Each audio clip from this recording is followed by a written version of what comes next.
Selamat datang yang kami hormati Uskup Keuskupan Agung Jakarta Kardinal Ignatius Suharyo, Imam Besar yang akan menyusul sebentar lagi dari Masjid Istiqlal, kemudian Wakil Wali Kota Jakarta Pusat Bapak Haidir Esos MSI, serta Ketua FKUB Provinsi DKI Jakarta Profesor Dr. Dede Rosyada MM, Ketua Hak Keuskupan Agung Jakarta Romo Antonius Suyadi.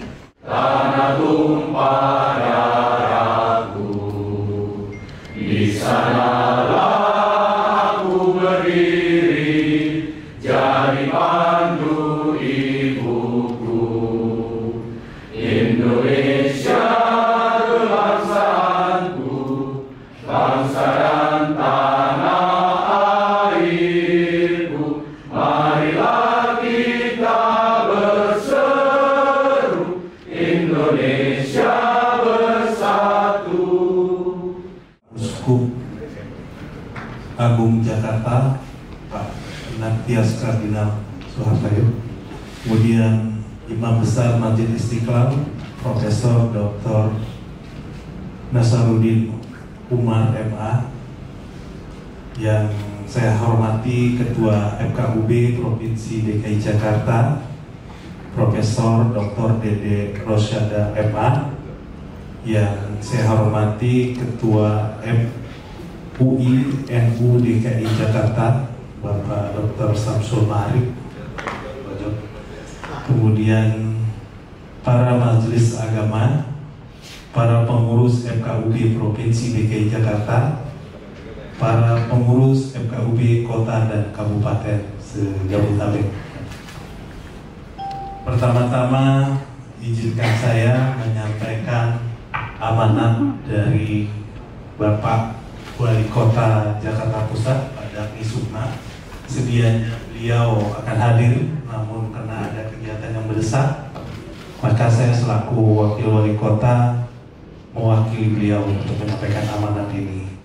Hadirin dan Bapak Ibu yang saya hormati, dalam sebuah masyarakat yang multikultural dan multireligius seperti yang kita miliki saat ini, penting bagi kita untuk menjadikan toleransi dan menghormati terhadap perbedaan sebagai prinsip panduan dalam hidup kita sehari-hari. Maka kita bersama sore hari ini akan memulai dialog dengan menimbang, mendengarkan sharing ilmu pengalaman dan hal-hal baik apa dalam kerangka membangun persaudaraan dan perdamaian antar umat beragama dari 3 tokoh agama yang sama-sama kita hargai dan banggakan. Tadi sudah disebut juga oleh MC, saya akan sebut kembali. Untuk yang pertama, langsung saja akan sharing dari Imam Besar Masjid Istiqlal, Profesor Dr. Haji Nasaruddin Umar MA. Pak Kiai, Prof. Nasar, waktu monggo untuk sharing sekitar 20 menit, lebih boleh kurang boleh, tentang tema ini. Katedral terbesar di New York, di San Korea, orang nomor satunya apa ya di situ masih ada foto di sini ya, uskupnya katanya itu masuk nominasi untuk calon paus yang akan datang. Kemudian ke katedral di Washington DC, diterima juga langsung oleh pimpinan orang nomor satunya juga di situ karena bahasa Inggrisnya di situ. Cukup banyak apa ya istilahnya itu kalau di dalam bahasa Inggris ya, ada bertingkat-tingkat gitu ya. Tapi orang nomor satunya juga bahkan di situ diminta saya untuk naik ke menaranya juga bisa melihat Washington DC. Jangan menantang atau hari Natal pagi-pagi itu Pak, saya diminta oleh Romo Kardinal untuk bicara di panggung tinggi di Pak ada statement saya yang mencatat mereka itu. Saya bermimpi ke depan seandainya Istiqlal dengan katedral ini tidak punya border, tidak punya pemisah. Kita bisa satu halaman, kita bisa connect satu sama lain, dan mungkin akan lebih bagus. Kalau yang menghubungkan itu kan cuma 25 meter, tapi yang kita datang baru di sini adalah simbol toleransi dan masuk akal buat Presiden. Ya, jadi beliau kan langsung ikuti pendapatnya Pak Imam Besar. Udah langsung dibikin ini mahal sekali biayanya. Kan itu kan di bawahnya itu kan ada semacam pipa raksasa itu di dalam Belanda itu terganggu pipa itu kalau kita bikin terowongan. Satu-satunya cara ya terowongannya harus digali lebih dalam. Satu-satunya di dunia ini ada tanah yang menghubungkan dua rumah ibadah, dan sampai itu tadi kita mendapatkan International Award dari Bandungnya bahwa rumah ibadah yang paling bersih, paling hijau, paling efektif adalah Istiqlal, ada sertifikat A Citrix. Nah, saya menggunting betul statementnya Paus Benedict pada edisi observatori nomor berapa itu saya, bahwa persoalan Krismon itu memerlukan bahasa religius juga. Bahkan Paus Benedict menunjukkan sudah waktunya kita mengakomodir konsep udara pada masyarakat dalam ekonomi Islam untuk menyelesaikan persoalan global. Dan itu diulas oleh dua ekonom terkemuka di Itali, ya, yang memberikan pembenaran bahwa sudah saatnya kita mendengarkan apa yang dikatakan oleh Paus, oleh Pope Benedict itu, menganjurkan dunia merujuk kepada sistem masyarakat udara. Saya sangat tertarik dengan Paus Benedict itu karena sangat masif membahasakan masyarakat udara baik. Ya, tidak ada eksploitasi kemanusiaan dibandingkan dengan bank konvensional itu sangat-sangat menansa diri, ya, one way monoton di situ. Ada nilai-nilai yang dikembangkan teman-teman kita dari Katolik, Protestan, Konghucu yang sangat update untuk suatu masyarakat. Itu tidak masalah juga kita lakukan di dalam Islam, dalam agama lain apapun, sepanjang itu tidak bertentangan dengan substansi ajaran kita. Jadi saya kira dialog antar beragama itu harus pindah ke dalam suatu tema, bukan lagi soal teori belaka, ya, tapi kita harus tarik ke bawah middle theory sampai kepada tingkat dalam diaplikatif. Dan kehadiran kita di sini semuanya sudah bisa menambah wawasan. Assalamualaikum warahmatullahi wabarakatuh. Waalaikumsalam. Terima kasih Pak Presiden, Bapak Ibu, Dr. Didi Rusyada MA. Dr. Didi. Terima kasih Pak Heru. Assalamualaikum warahmatullahi wabarakatuh. Selamat siang, saudara dan juga semuanya. Salam, swastiastu, namo buddhaya. Salam geng. Rahayu. Terima kasih kepada Romo Kardinal yang setiap tahun adalah persekian saya luar biasa. Tapi saya sebagai tenaga teknis di FKUP, saya kasih itu. Dan tema yang disampaikan oleh Romo Kardinal ini baru bagi saya. Selalu ini kayak setiap tahun ada aja tema yang baru. Ya, saya juga nggak tahu ini baru tentang persaudaraan lintas iman. Jadi persaudaraan lintas iman. Ini kata Romo Kardinal, bisa nggak orang Islam, orang Katolik, orang Islam, orang Katolik, orang Kristen berkolaborasi dalam bidang ekonomi dan secara memang fairly gitu, fairly betul gitu, openness terbuka gitu. Bisa nggak learning organization itu terbentuk di antara Katolik, Kristen, Islam, Hindu, Buddha gitu. Sharing and caring bisa nggak antara itu Islam, Kristen, Hindu, Buddha. Sharing and caring, sharing knowledge gitu.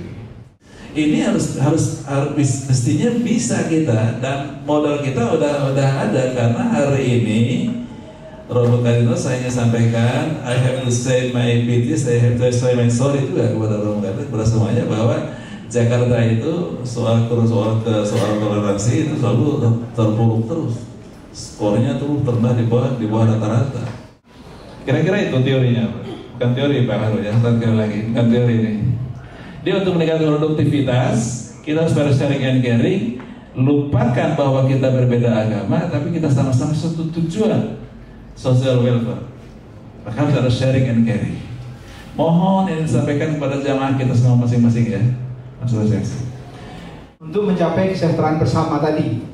Lalu juga yang kedua, bagaimana agama yang hadir di ruang umum ya, gitu ya, bagaimana bisa saling menghargai, bahkan sampai memfasilitasi bila mungkin. Contohnya di dalam satu perusahaan atau apa, bagaimana tidak hanya menghargai, tapi bagaimana bisa saling memfasilitasi, bahkan juga saling berempati.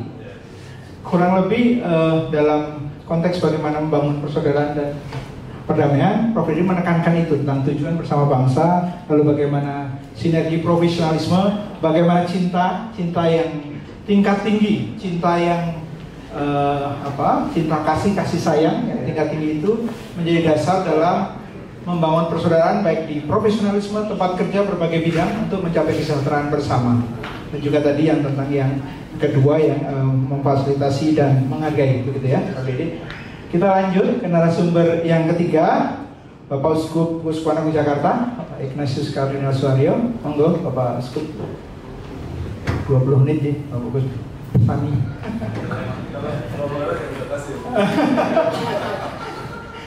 Sudah mendengarkan Prof. Nazarudin dan Prof. Didi, saya kira 5 menit untuk saya cukup. Iya. Iman. Ada kata yang ketiga, yaitu agape. Itu adalah kasih seseorang beriman yang sudah sangat ditentukan oleh imannya. Kalau di dalam agama Katolik, agama Kristiani, itulah kasih ilahi. Dan manusia itu dipanggil untuk menjadi semakin manusiawi, iya, tetapi kemudian menjadi pribadi yang juga ilahi.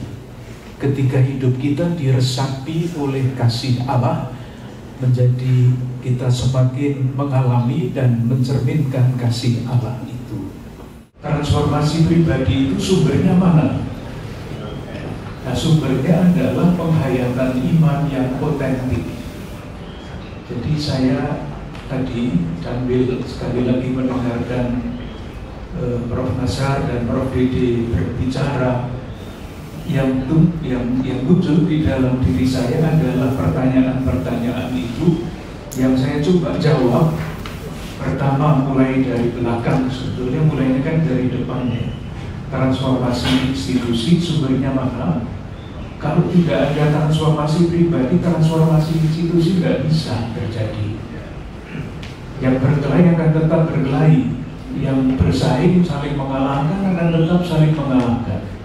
Tetapi kalau terjadi transformasi pribadi, yang tadinya berkelahi menjadi bekerja sama, yang tadinya memikirkan kepentingannya sendiri memikirkan kepentingan bersama.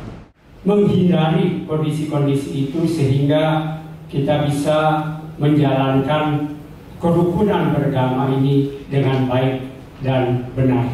Saya kira demikian, terima kasih.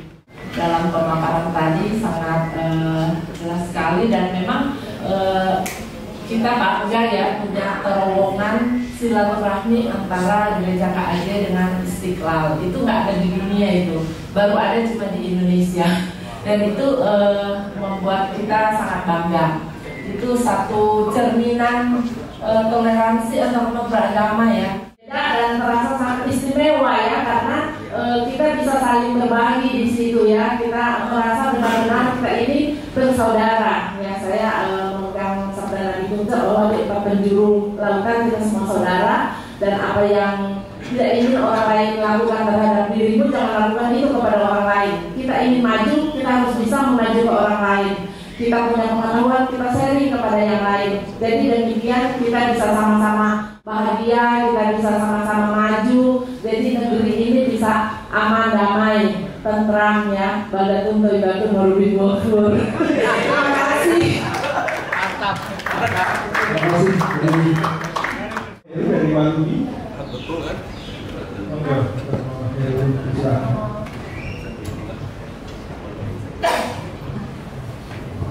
Mungkin saya pengen dari sini dulu ya. Sebelumnya assalamualaikum warahmatullahi wabarakatuh. Salam, Om Swastiastu, Namo Buddhaya, salam kebajikan dan rahayu buat kita semua. Yang hormat Romo Kardinal Kauspadaman Jakarta, Prof. D. Bornasa merumuskan sebuah acuan yang akan digunakan di dalam penggunaan dan perluasan dari kantor urusan agama. Tetapi di bawah teman-teman kita, saudara-saudara kita dari umat yang lain, di Muslim juga, kemudian di Buddha, Hindu, dan mungkin aliran kepercayaan juga, di Konghucu juga, itu masih gampang dalam memahami transformasi dari kantor urusan agama ini. Ini mungkin yang berkaitan dengan model tadi, transformasi, kemudian dari Bapak Uskup juga, bahwa kita perlu memasukkan transformasi dalam bernegara. Gereja membangun posko Ramadan. Apa itu tempat istirahat yang disediakan untuk seluruh pemudik yang di sepanjang jalur Pantura itu untuk beristirahat kalau mau tidur dengan tempat tidur yang seadanya, makan minuman yang instan itu saja supaya tidak menimbulkan persoalan lain, disediakan dan di sana ada percakapan. Kira hal-hal semacam ini yang juga kita perlu bukan hanya kembangkan, tetapi kita publikasikan agar semangat semacam ini tadi yang inisiasi Profesor Nasar, bagaimana memikirkan kepentingan pihak lain itu semakin membigorakan, dan dengan itu saya kira persaudaraan sudah ada dalam diri kita sebagai warga Indonesia itu akan semakin terperlihatkan, dan dunia akan semakin melihat bahwa di Indonesia persaudaraan dan perdamaian dapat dibangun dengan mengejawantakan nilai luhur keagamaan. Saya kira itu. Terima kasih. Ketahuilah bahwa sesungguhnya pertemuan seperti ini, saling kenal mengenal, rasa persatuan dan rasa sayang adalah satu hal yang tidak ada satupun yang tidak tahu manfaatnya. Artinya ini sebagai sebuah kebenaran universal. Oleh karena itu, satu sisi memang sangat menggembirakan, tetapi di sisi lain juga kita juga merasa punya takdir, ada peringatan lah. Jangan yang senang-senang saja kita ambil. Dan tokoh agama harus mengambil peran yang kuat, terutama dalam kehidupan di Republik ini. Ya Allah, kami bersyukur karena pada bumi kami telah kembali kami dapatkan para pemimpin agama-agama kami. Mika Muharahana Janatara, Maha Sima Maha Karana, Muha Luhana Batu. Ya Allah, berikanlah kepada kami tanda-tanda dari kebesaran dan keagungan-Mu yang telah kemudian memberikan kami suatu tanah air yang Engkau anugerahkan lebih dari bangsa-bangsa lain di dunia. Kita sudah mendengarkan gagasan-gagasan besar, sharing cerita, juga inspirasi-inspirasi dari para narasumber kita, dan juga para penanggap yang juga bagian dari para tokoh agama dan tokoh umat ini. DKI Jakarta dan Tangerang dan sekitarnya. Kita semua sudah mendengarkan dan saya tidak perlu menyimpulkan lagi gagasan-gagasan besar itu, karena membangun persaudaraan dan perdamaian antar umat beragama sudah dihidupi, sudah dijalani, selalu dihidupi dan perlu diperdalam dan diperdalam lagi, mulai dari transformasi diri, penghayatan agama yang otentik. Salah satunya kalau saya terkesan dari Prof. Didi tadi sampaikan, tidak sempurna iman seseorang jika belum mencintai saudaranya seperti dirinya sendiri. Juga ada dalam Katolik dan Kristen, cintailah sama manusia seperti dirimu sendiri, dan juga nilai-nilai luhur dari agama yang lain. Juga nilai-nilai luhur dari tujuan bangsa ini kita didirikan. Pada merayakan Hari Raya Idul Fitri menjadi bekal buat kita untuk saling silaturahmi lebih mendalam lagi di dalam kebersamaan, dan mudah-mudahan di kesempatan yang lain kita bisa ketemu lagi. Daripada mendengarkan cerita orang lain, bagaimana kalau kita mengundang Bapak Ibu untuk masuk ke terowongan itu? Sekarang dalam proses penyempurnaan aksesorisnya ya. Kali ini ada tahap kedua. Tahap pertamanya sudah selesai, tapi kita bikin tahap kedua, yaitu membuat ornamen dan aksesoris yang bisa menggambarkan adanya intervensi.